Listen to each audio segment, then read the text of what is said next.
Esma Garcia. She actually is based in the US, and it just worked out that she happened to be in London on this exact date. I've been following her journey for a really long time, very inspired by her work, and so there's so much we can learn from her in terms of her work around social justice. She's a board member of the Racial Justice Investing Coalition. She's an impact investor and social justice advocate who advises foundations, endowments, and family offices in aligning capital with inclusion, equity, and environmental stewardship. She's a board member of the Racial Justice Investing Coalition and co-founder of the Investors Solidarity with Palestine Working Group, which mobilizes over 450 investment professionals managing over $1 trillion in assets to advance Palestinian and global human rights. So without further ado, I would like to welcome Esma.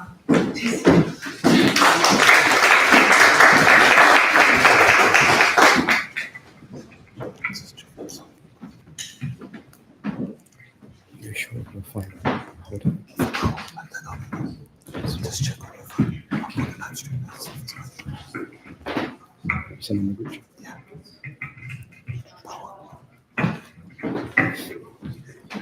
Sorry, we're just live stream set up, so we just need to make sure they can hear it.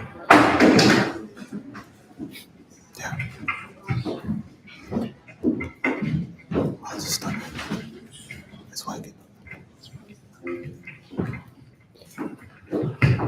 What if you get a stand? Yeah, it's quite loud. All right. No, it's set that for you. If you angle it from there, it'll be fine. That's why she's talking about I'm from the New York area. We're very loud. So anyone in the back can't hear me, let me know. But are you all good in the back? Awesome. As Shisa mentioned, I just happen to be here on this day, so I'm very grateful to be with you all. For the first time in my life, many people have told me they don't understand my accent.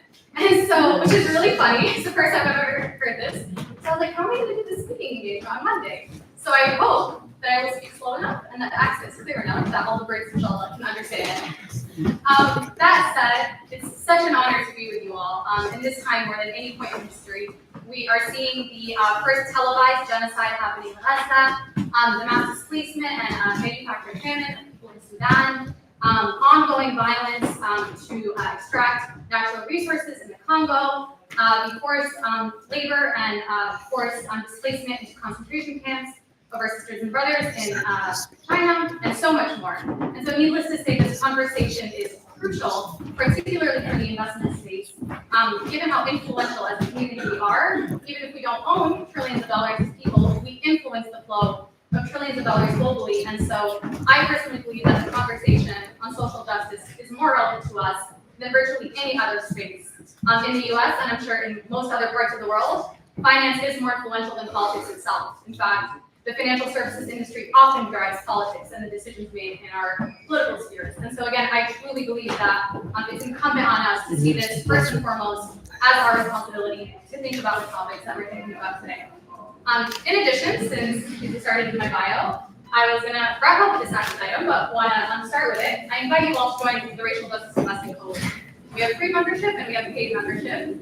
Free membership is for individuals to opt in. You can also sign up your institution, whether it's a family office, an endowment, an investment firm. And so, the inception of this work within the Investor Solidarity with Palestine Working Group, we started it a couple of years ago and said, as investment professionals, particularly in New York, so what can we do about it?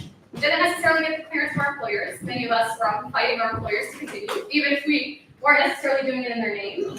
But within just a few months, we garnered nearly 500 investment professionals, managing actually over $5 trillion in assets under management in total. But we say 1 trillion is to be more on the conservative side because we know we can't shift the whole 5 trillion yet. But the idea, and I would say over 95% of these professionals are not Arab and not Muslim. And so the idea is there are so many people in the world, well beyond those who identify with us, who are keen on advancing human rights. And if everyone else in the US, the majority of these individuals are in the US, and they're portfolio managers at a variety of institutions, from the largest ones to the smallest ones. So they can join us, you can too. So I'm gonna wait for you to follow up with us through our website, racialjusticeinvesting.org, or through our LinkedIn, sign up and join our programs and our calls to action. So that said, have 15 minutes to talk about a million and one things with you all. Yes. I'm clipping this, okay. Hopefully this doesn't rub against my down. Is this good? Awesome. All right, let me know if I need to fix anything. I have 15 minutes to talk about a whole lot, and so I'm gonna go in order of priority, and if I get cut, you can talk in the networking sessions, or you're welcome to follow up in Q&A.